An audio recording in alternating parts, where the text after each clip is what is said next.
Seorang gadis yatim berusia 14 tahun harus memulung setiap hari demi merawat neneknya yang lumpuh di gubuk rapuh ujung desa. Hidupnya penuh kekurangan dan hampir tak pernah diperhatikan siapapun. Namun tak ada yang menyangka, sebulan setelah sebuah kejadian sederhana di tepi jalan, sebuah mobil mewah tiba-tiba berhenti tepat di depan rumahnya. Sebelum kita mulai, tulis di kolom komentar dari kota mana kamu menonton. Siti Rahma adalah seorang gadis yatim berusia 14 tahun yang tinggal di sebuah gubuk kecil di ujung desa yang hampir terlupakan. Sejak kedua orang tuanya meninggal 2 tahun lalu karena kecelakaan, hidupnya berubah sepenuhnya.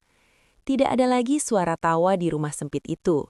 Tidak ada lagi sosok yang menuntunnya ke sekolah setiap pagi. Yang tersisa hanya dirinya dan seorang nenek tua yang terbaring lumpuh di atas ranjang kayu sederhana. Gubuk tempat mereka tinggal berdiri miring di antara semak belukar dan tanah kosong. Dindingnya terbuat dari papan bekas yang sudah lapuk dimakan usia. Sebagian berlubang dan ditutup kain seadanya. Atapnya dari seng tua yang berkarat, berbunyi keras setiap kali tertiup angin. Ketika hujan turun, air merembes masuk dan membentuk genangan kecil di lantai tanah yang dingin. Di dalam rumah itu, hanya ada satu ranjang kayu, satu tikar tipis, kompor kecil, dan beberapa peralatan dapur yang sudah kusam. Meski sederhana, tempat itu menjadi satu-satunya ruang bagi Siti untuk bertahan. Setiap pagi, sebelum matahari benar-benar terbit, suasana di sekitar rumah masih sunyi dan berkabut. Udara terasa dingin menusuk kulit, tetapi Siti sudah terbangun. Wajahnya yang masih sangat muda tampak lebih dewasa karena beban hidup yang dipikulnya. Tatapannya tenang, namun menyimpan lelah yang jarang terlihat oleh orang lain. Ia tidak lagi hidup seperti anak seusianya yang bisa bermain bebas atau memikirkan hal-hal ringan. Sejak kecil, keadaan memaksanya untuk menjadi kuat lebih cepat. Di dalam gubuk itu, di samping ranjang tempat neneknya terbaring, Siti belajar memahami arti tanggung jawab. Rumah kecil yang rapuh itu menjadi saksi bisu bagaimana seorang gadis yatim mencoba berdiri tegar di tengah keterbatasan, menjaga satu-satunya keluarga yang masih ia miliki. Kehidupan Siti dan neneknya berjalan dalam keterbatasan yang hampir tidak pernah berubah. Setiap hari terasa sama, penuh perhitungan dan kehati-hatian. Persediaan beras di dalam kaleng kecil di sudut dapur selalu menjadi hal pertama yang ia cek setiap pagi. Jika isinya tinggal sedikit, ia harus berpikir bagaimana caranya agar cukup sampai esok hari. Tidak ada lemari pendingin, tidak ada simpanan makanan, dan tidak ada cadangan uang yang bisa diandalkan saat keadaan mendesak. Air untuk kebutuhan sehari-hari diambil dari sumur tua yang letaknya beberapa meter dari rumah. Ember plastik yang ia gunakan sudah retak di bagian samping, tetapi masih bisa dipakai selama diangkat dengan hati-hati. Saat siang hari, panas matahari membuat seng berkarat di atap rumah terasa seperti terbakar. Udara di dalam gubuk menjadi pengap dan sesak. Neneknya yang terbaring sering berkeringat dan tampak tidak nyaman. Sementara Siti hanya bisa mengipas dengan selembar kipas anyaman bambu yang mulai rusak di ujungnya. Ketika malam tiba, keadaan justru berbalik. Angin masuk dari celah-celah dinding, membawa udara dingin yang membuat tulang terasa ngilu. Mereka hanya memiliki satu selimut tipis yang harus digunakan bersama. Siti sering memilih tidur tanpa selimut agar neneknya tidak kedinginan. Penerangan di rumah itu hanya berasal dari lampu kecil yang kadang redup karena aliran listrik tidak stabil. Jika listrik padam, mereka menyalakan lilin yang disimpan di dalam gelas bekas agar tidak mudah tertiup angin. Dalam cahaya temaram itulah Siti menyiapkan makanan sederhana atau sekedar duduk diam di samping neneknya. Tidak ada televisi, tidak ada hiburan, hanya suara jangkrik dan angin malam yang menemani. Meski hidup dalam kekurangan, Siti berusaha menjaga rumah itu tetap bersih. Lantai tanah disapunya setiap hari, dan peralatan makan dicuci hingga bersih meski hanya menggunakan air sumur. Ia tahu rumah itu jauh dari kata layak, tetapi disitulah ia dan neneknya bertahan. Dalam segala keterbatasan itu, Siti belajar menerima keadaan tanpa banyak mengeluh. Meski beban hidup terasa semakin berat dari hari ke hari. Setiap pagi, sebelum ayam berkokok dan sebelum warga desa membuka pintu rumah mereka, Siti sudah berdiri di depan gubuk kecilnya dengan sebuah karung besar di tangan. Udara masih gelap dan dingin, kabut tipis menutupi jalan tanah yang harus ia lewati. Dengan langkah pelan namun pasti, ia berjalan menuju pasar desa dan tempat-tempat yang biasa menjadi sumber barang bekas. Karung itu hampir sebesar tubuhnya, tetapi Siti sudah terbiasa membawanya di punggung. Di pasar, ia menunggu para pedagang selesai membereskan dagangan. Botol plastik, kardus, kaleng minuman atau apapun yang masih bisa dijual kembali, akan ia kumpulkan dengan teliti. Tangannya yang kecil sering harus merogoh tumpukan sampah yang kotor dan berbau. Terkadang ia menemukan pecahan kaca atau benda tajam yang membuat kulitnya tergores. Namun ia hanya meniup pelan lukanya, lalu melanjutkan pekerjaan. Baginya berhenti berarti kehilangan kesempatan mendapatkan uang hari itu. Tidak jarang ia harus bersaing dengan pemulung lain yang lebih dewasa dan lebih kuat. Beberapa dari mereka berjalan lebih cepat dan mengambil barang lebih dulu. Siti tidak pernah marah. Ia hanya mencari sudut lain dan tetap berusaha. Panas matahari mulai terasa ketika siang mendekat. Bajunya basah oleh keringat, punggungnya terasa pegal karena beban karung yang semakin berat. Tetapi setiap kali rasa lelah datang, bayangan wajah neneknya muncul di pikirannya. Itu cukup membuatnya kembali kuat. Setelah karungnya penuh, Siti berjalan menuju pengepul barang bekas di ujung desa. Di sana hasil pulungannya ditimbang. Uang yang ia terima tidak pernah banyak, tetapi selalu ia hitung dengan hati-hati sebelum dimasukkan ke saku. Dari uang itulah ia membeli beras, sedikit sayur atau kadang tempe murah untuk makan mereka. Menjelang sore, Siti kembali ke rumah dengan langkah lelah namun lega. Rutinitas itu ia jalani hampir setiap hari tanpa pernah absen. Di usianya yang masih belia, ia sudah memikul tanggung jawab besar, menjalani kehidupan yang menuntutnya menjadi dewasa jauh lebih cepat dari seharusnya. Setelah kembali dari memulung, hal pertama yang dilakukan Siti bukanlah beristirahat, melainkan menghampiri neneknya yang terbaring di ranjang kayu tua. Dengan langkah pelan agar tidak menimbulkan suara keras, ia meletakkan karung di sudut rumah lalu duduk di samping ranjang. Neneknya hanya bisa memandang dengan mata yang mulai rabun. Tubuhnya lemah dan tak mampu digerakkan sejak sakit menyerangnya setahun lalu. Meski begitu, setiap kali Siti pulang, wajah tua itu selalu terlihat sedikit lebih tenang. Siti kemudian menyiapkan air hangat di baskom kecil. Ia mencampurkannya dengan hati-hati agar tidak terlalu panas. Dengan kain mersi yang sudah mulai tipis, ia mengusap wajah, tangan, dan kaki neneknya perlahan. Gerakannya lembut, seolah takut menyakiti. Ia membersihkan sisa keringat dan debu yang menempel di kulit neneknya, lalu mengganti pakaian yang sudah lembab.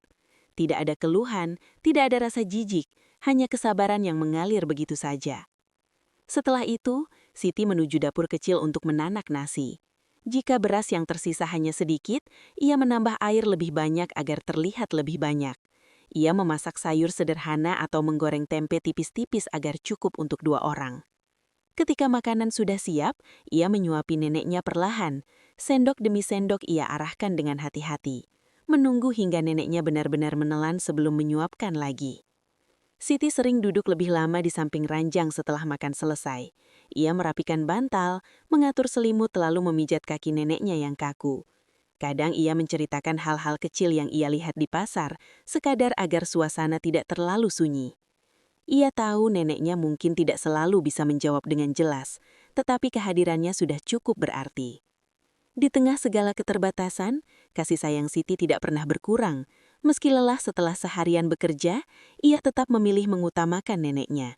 Dalam rumah kecil itu, perhatian sederhana yang ia berikan menjadi kekuatan utama yang membuat keduanya tetap bertahan menjalani hari-hari yang berat. Meski Siti sudah bekerja sekeras mungkin setiap hari, penghasilannya tetap tidak menentu. Ada hari ketika hasil pulungannya cukup banyak, sehingga ia bisa membawa pulang beras dan sedikit lauk. Namun lebih sering, uang yang ia terima dari pengepul hanya cukup untuk membeli kebutuhan paling dasar.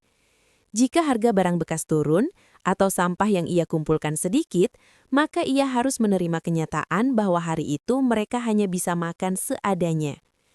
Pernah suatu waktu, setelah barang-barangnya ditimbang, uang yang diberikan bahkan tidak cukup untuk membeli 1 liter beras. Siti berdiri lama di depan warung kecil, sambil menghitung kembali koin di tangannya. Ia berpikir keras agar uang itu tetap bisa dibagi untuk makan dan sedikit minyak tanah. Akhirnya, ia membeli beras paling murah dalam jumlah kecil dan beberapa butir telur retak yang dijual dengan harga lebih rendah. Ia tahu rasanya tidak akan istimewa, Tetapi setidaknya, neneknya tidak tidur dalam keadaan perut kosong. Saat musim hujan datang, keadaan menjadi semakin sulit. Hujan yang turun sejak pagi membuatnya tidak bisa memulung seperti biasa. Jalanan becek dan tempat sampah lebih cepat dibersihkan oleh petugas. Beberapa kali ia pulang dengan karung hampir kosong. Hari-hari seperti itu terasa lebih berat, karena ia harus memutar otak mencari cara agar dapur tetap mengepul. Terkadang ia menahan lapar lebih dulu, memastikan neneknya makan lebih banyak. Lelah fisik sering datang tanpa diundang. Punggungnya terasa pegal, kakinya nyeri karena berjalan jauh, dan tangannya perih akibat luka kecil yang belum sepenuhnya sembuh. Namun ia tidak pernah membiarkan rasa sakit itu menghentikannya. Setiap kali duduk sendiri di sudut rumah, ia hanya menarik napas panjang, lalu kembali bangkit. Dalam sunyi malam ketika neneknya sudah tertidur, Siti sering memandangi langit-langit rumah yang gelap. Ia tidak tahu sampai kapan hidup seperti ini akan berlangsung. Namun satu hal yang pasti, ia tidak pernah berhenti berusaha. Selama neneknya masih bernafas dan masih membutuhkannya, Siti akan terus bertahan, meski jalan yang harus ia lalui terasa semakin berat dari hari ke hari. Suatu malam, ketika angin bertiup lebih kencang dari biasanya dan udara terasa semakin dingin, tubuh nenek Siti tiba-tiba menggigil hebat. Wajahnya yang pucat berubah semakin lemah, nafasnya terdengar berat dan tidak teratur. Siti yang sedang merapikan peralatan makan langsung menghampiri ranjang dengan perasaan cemas. Ia menyentuh dahi neneknya dan terkejut karena terasa sangat panas. Demam itu datang begitu cepat, tanpa tanda-tanda sebelumnya. Siti segera mengambil air dari sumur dan merendam kain kecil untuk mengompres. Tangannya bergerak cepat namun tetap hati-hati. Ia menempelkan kain basah itu di dahi neneknya, lalu menggantinya setiap beberapa menit. Di dalam rumah yang hanya diterangi lampu redup, bayangan tubuh mereka tampak samar di dinding papan. Malam terasa panjang dan sunyi, hanya diisi suara nafas neneknya yang terengah. Rasa takut mulai merayapi hati Siti. Ia tahu demam tinggi pada orang tua bisa berbahaya. Ia ingin membawa neneknya ke puskesmas, tetapi ia sadar uang yang ada di kaleng kecil mereka bahkan tidak cukup untuk membeli obat penurun panas. Tidak ada yang bisa ia hubungi, tidak ada keluarga lain yang bisa dimintai bantuan. Dalam keadaan itu, Siti hanya bisa bertahan di sisi ranjang, memegang tangan neneknya yang terasa panas. Sesekali ia bangkit untuk mengganti kompres atau memberikan sedikit air minum dengan sendok kecil. Wajahnya terlihat tegang, matanya tidak berani terpejam meski rasa lelah menekan. Ia takut jika tertidur, kondisi neneknya akan semakin memburuk. Setiap beberapa menit, ia kembali menyentuh dahi neneknya, berharap panasnya menurun. Malam itu menjadi salah satu malam terpanjang dalam hidupnya. Hujan mulai turun di luar, menimbulkan suara berisik di atap seng yang bocor. Air menetes di beberapa sudut ruangan, tetapi Siti tidak peduli. Fokusnya hanya pada satu hal, memastikan neneknya tetap sadar dan bertahan. Dalam ketidakberdayaan itu, Siti belajar menghadapi rasa takut yang paling dalam ketika satu-satunya orang yang ia miliki berada di ambang bahaya. Pagi datang tanpa membawa kabar baik.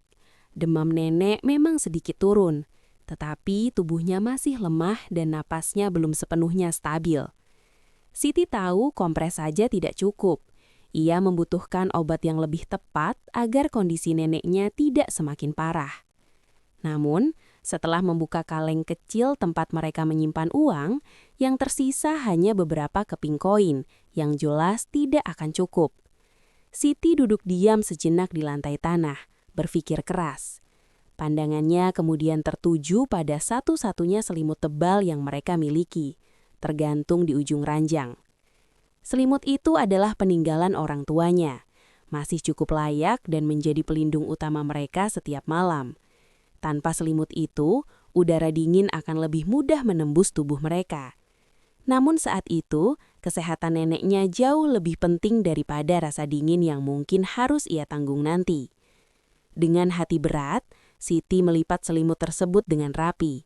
Ia membungkusnya menggunakan kain agar tidak terlihat kotor, lalu berjalan menuju warung besar di ujung desa yang kadang menerima barang bekas layak pakai. Langkahnya terasa lebih pelan dari biasanya, bukan karena lelah, tetapi karena keputusan itu tidak mudah.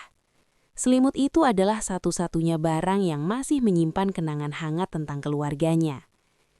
Setelah berbicara singkat dengan pemilik warung, selimut itu akhirnya dihargai dengan sejumlah uang yang cukup untuk membeli obat penurun panas dan beberapa butir telur. Siti menerima uang itu tanpa tawar-menawar. Ia langsung membeli obat dan bergegas pulang.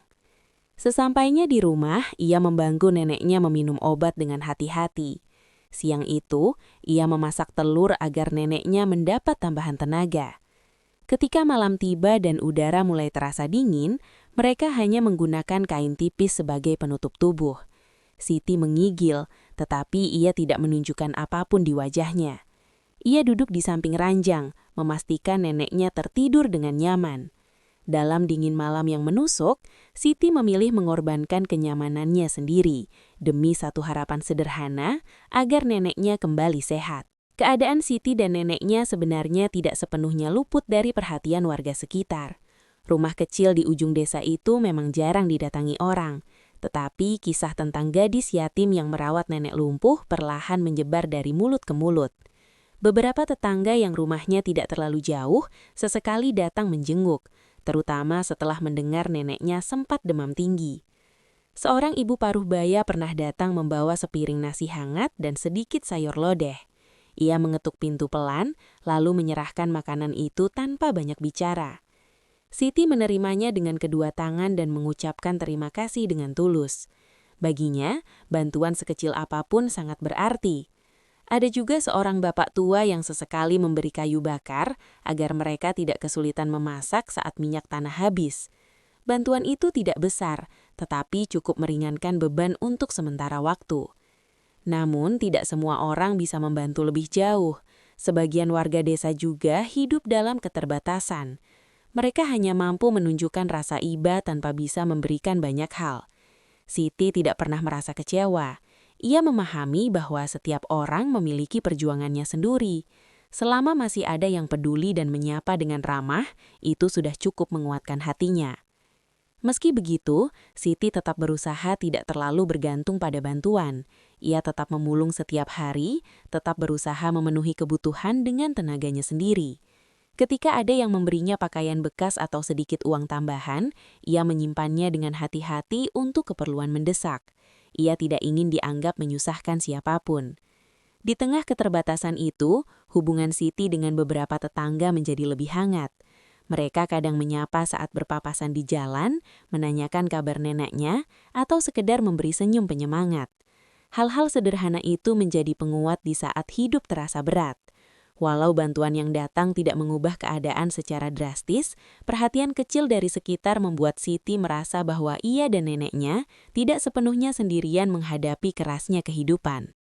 Suatu sore, ketika matahari mulai condong ke barat dan langit berwarna jingga pucat, Siti berjalan menyusuri tepi jalan raya kecil yang menghubungkan desa dengan kota. Hari itu, karung di punggungnya belum terlalu penuh. Ia berharap masih bisa menemukan beberapa botol plastik tambahan sebelum pulang. Lalu lintas di jalan itu tidak terlalu ramai, tetapi kendaraan yang melintas sering melaju cukup cepat. Siti sudah terbiasa berhati-hati setiap kali menyeberang atau berjalan di pinggir jalan.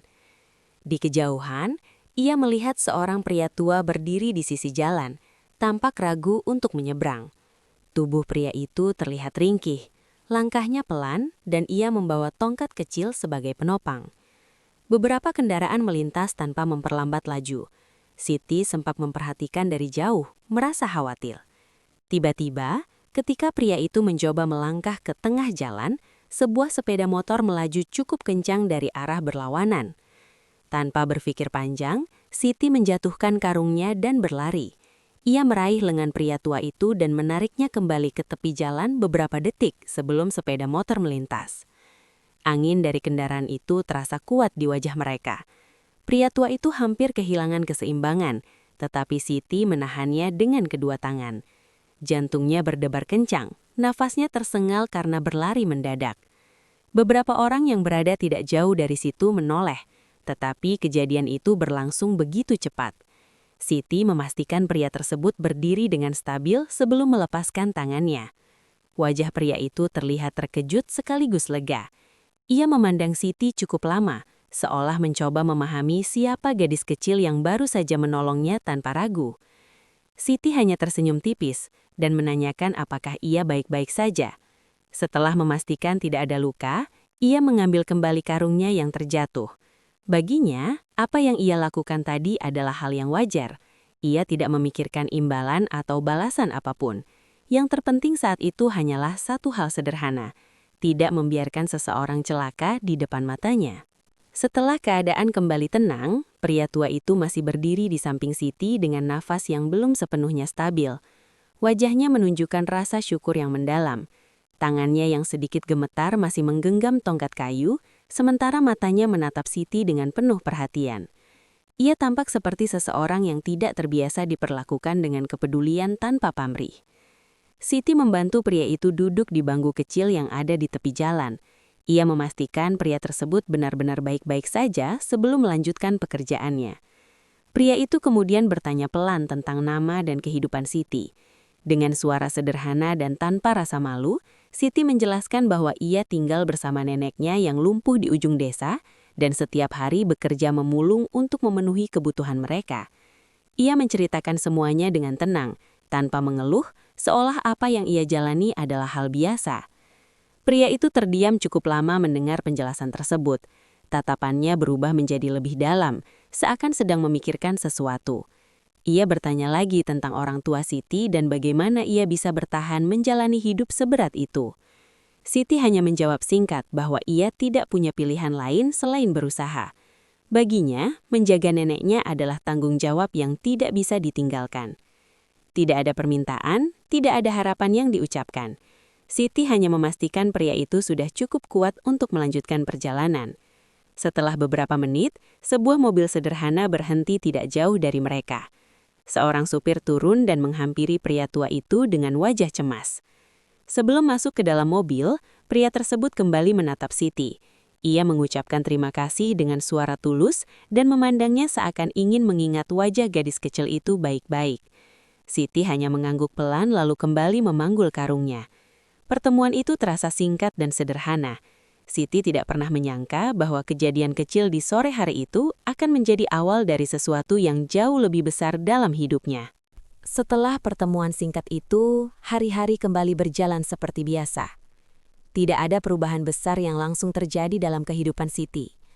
Ia tetap bangun sebelum matahari terbit, tetap memanggul karung besarnya, dan tetap menyusuri pasar serta pinggir jalan untuk mengumpulkan barang bekas. Kejadian menolong pria tua itu perlahan tersimpan sebagai kenangan kecil yang jarang ia pikirkan lagi. Beberapa hari pertama setelah kejadian itu, ia sempat memperhatikan jalan raya dengan lebih saksama, seolah tanpa sadar berharap melihat sosok yang sama kembali melintas. Namun waktu terus berjalan, dan tidak ada tanda-tanda pertemuan itu akan terulang. Siti pun kembali fokus pada rutinitasnya. Baginya, hidup tidak memberi banyak ruang untuk berharap terlalu tinggi. Ia sudah terbiasa menerima kenyataan apa adanya.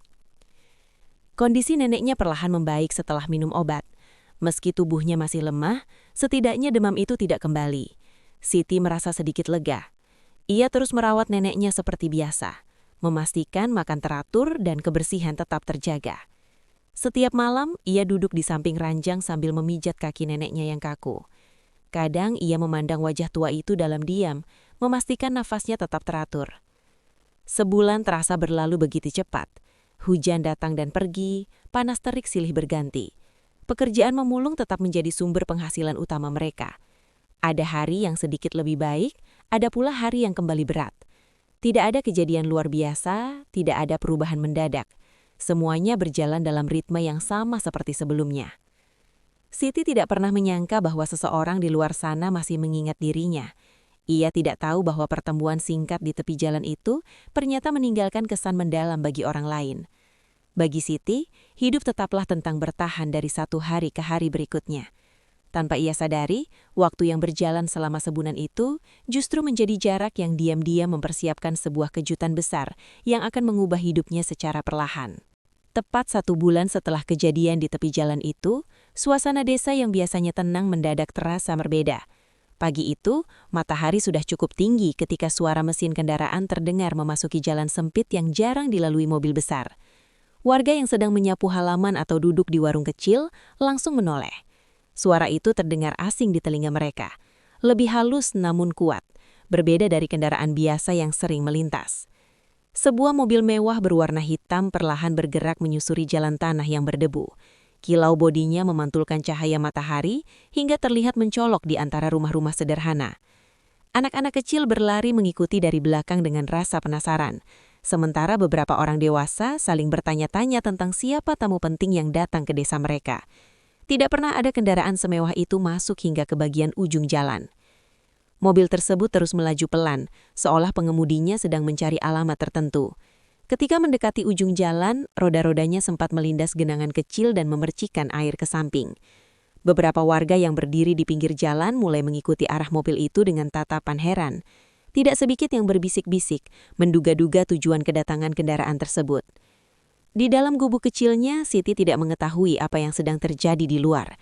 Ia sedang membantu neneknya duduk sedikit lebih tegak agar bisa menikmati udara pagi yang masuk melalui pintu yang terbuka. Tiba-tiba suara mesin mobil itu terdengar semakin dekat dan akhirnya berhenti tidak jauh dari rumahnya. Suasana yang biasanya sunyi mendadak dipenuhi suara langkah kaki dan bisikan warga. Siti menoleh ke arah pintu dengan rasa bingung. Jarang sekali ada orang datang ke rumahnya, apalagi dengan kendaraan besar. Ia berdiri perlahan dan melangkah keluar. Di depannya, mobil mewah itu kini terparkir tepat di depan gubuk kecil mereka. Beberapa pria berpakaian rapi mulai turun dari dalam mobil, membuat jantung Siti berdebar lebih cepat tanpa ia tahu alasan pastinya. Beberapa pria berpakaian rapi itu berdiri di depan gubuk kecil Siti dengan sikap sopan namun tegas. Warga desa mulai berkumpul di sekitar halaman sempit rumah tersebut. Tatapan mereka penuh tanda tanya. Siti berdiri di ambang pintu dengan perasaan campur aduk antara bingung dan takut. Tangannya masih memegang kusen kayu yang sudah lapuk, sementara jantungnya berdebar semakin cepat. Salah satu pria itu melangkah maju dan menyebut namanya dengan suara jelas. Siti terdiam sesaat, merasa heran bagaimana orang asing itu mengetahui namanya. Ia mengangguk pelan, menandakan bahwa benar dialah yang mereka cari. Suasana menjadi hening, hanya suara angin dan bisikan pelan warga yang terdengar. Lalu pintu mobil bagian belakang terbuka perlahan. Dari dalam, seorang pria tua turun dengan hati-hati. Tubuhnya memang masih terlihat ringkih, tetapi kini ia tampak jauh lebih rapi dan berwibawa. Begitu wajahnya terlihat jelas, Siti langsung mengenalinya. Ia adalah pria yang pernah hampir tertabrak di jalan raya sebulan lalu. Siti membelalakan mata, tidak menyangka akan bertemu kembali dalam keadaan seperti ini. Pria tua itu berjalan mendekat dengan langkah pelan, dibantu salah satu pria berseragam. Wajahnya menunjukkan senyum hangat yang sama seperti saat pertemuan pertama mereka. Namun kali ini, suasananya jauh berbeda. Ia tidak lagi berdiri di tepi jalan yang ramai kendaraan, melainkan di depan gubuk kecil yang menjadi tempat tinggal Siti. Warga desa semakin penasaran. Beberapa dari mereka saling berbisik, mencoba mengingat kapan Siti pernah berhubungan dengan orang penting seperti itu. Siti sendiri hanya bisa berdiri kaku. Ia tidak tahu maksud kedatangan mereka. Tidak ada kesalahan yang ia lakukan, tidak ada utang yang ia miliki. Pria tua itu akhirnya berdiri tepat di hadapannya. Tatapannya lembut, penuh makna. Dalam keheningan yang terasa menegangkan itu, jelas bahwa kedatangan mereka bukan sekedar kunjungan biasa. Sesuatu yang besar sedang bersiap terungkap, dan seluruh warga desa menjadi saksi awal dari kejutan yang belum pernah mereka bayangkan sebelumnya. Pria tua itu berdiri beberapa langkah di depan Siti, lalu memberi isyarat kepada salah satu pria berseragam di sampingnya. Sebuah map tebal berwarna coklat segera diserahkan ke tangannya. Suasana di halaman kecil itu semakin hening. Warga yang berkerumun menahan napas, menunggu apa yang akan terjadi selanjutnya. Dengan suara tenang namun jelas, pria tua itu menjelaskan bahwa ia telah mencari Siti selama beberapa minggu terakhir. Ia bukan orang biasa. Ia adalah seorang pengusaha yang memiliki beberapa perusahaan besar di kota. Hari ketika hampir tertabrak di jalan raya, ia sebenarnya sedang meninjau proyek di daerah sekitar desa. Sejak kejadian itu, ia tidak bisa melupakan keberanian dan ketulusan seorang gadis kecil yang menolongnya tanpa ragu, tanpa meminta imbalan apapun. Ia mengaku telah meminta orang-orangnya mencari tahu tentang kehidupan Siti. Ketika mengetahui bahwa gadis itu adalah yatim piatu yang merawat nenek lumpuh dalam kondisi serba kekurangan, hatinya tersentuh. Baginya, kebaikan seperti itu jarang ditemukan. Pria tua itu lalu membuka map tersebut dan menyerahkan beberapa lembar dokumen kepada Siti. Tangannya yang kecil menerima kertas-kertas itu dengan gemetar. Di dalamnya terdapat sertifikat rumah sederhana yang sudah dibelinya untuk Siti dan neneknya, lengkap dengan biaya pengobatan untuk perawatan lanjutan sang nenek di rumah sakit yang layak. Tidak hanya itu, ia juga menjamin pendidikan Siti hingga tamat sekolah menengah, bahkan sampai perguruan tinggi jika ia mau melanjutkan. Warga desa terdiam tak percaya, beberapa menutup mulut karena terkejut. Siti sendiri sulit memahami sepenuhnya apa yang sedang terjadi. Air matanya mulai mengalir tanpa bisa ditahan. Selama ini ia hanya berharap cukup makan dan neneknya sehat. Ia tidak pernah membayangkan bantuan sebesar itu akan datang ke depan pintunya. Di hadapan semua orang, kebaikan kecil yang pernah ia lakukan kini kembali dalam bentuk yang jauh lebih besar, mengubah arah hidupnya dalam sekejap. Air mata Siti jatuh tanpa henti saat ia berdiri memegang berkas-berkas yang terasa begitu berat di tangannya.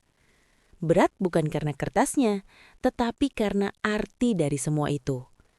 Ia menoleh ke arah neneknya yang masih duduk lemah di dalam rumah, menyaksikan semuanya dari ambang pintu. Dengan langkah gemetar, Siti mendekati ranjang dan berlutut di sampingnya. Ia menggenggam tangan keripit itu erat-erat, seolah memastikan bahwa semua ini benar-benar nyata.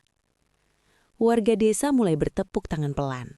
Beberapa di antara mereka terlihat ikut meneteskan air mata.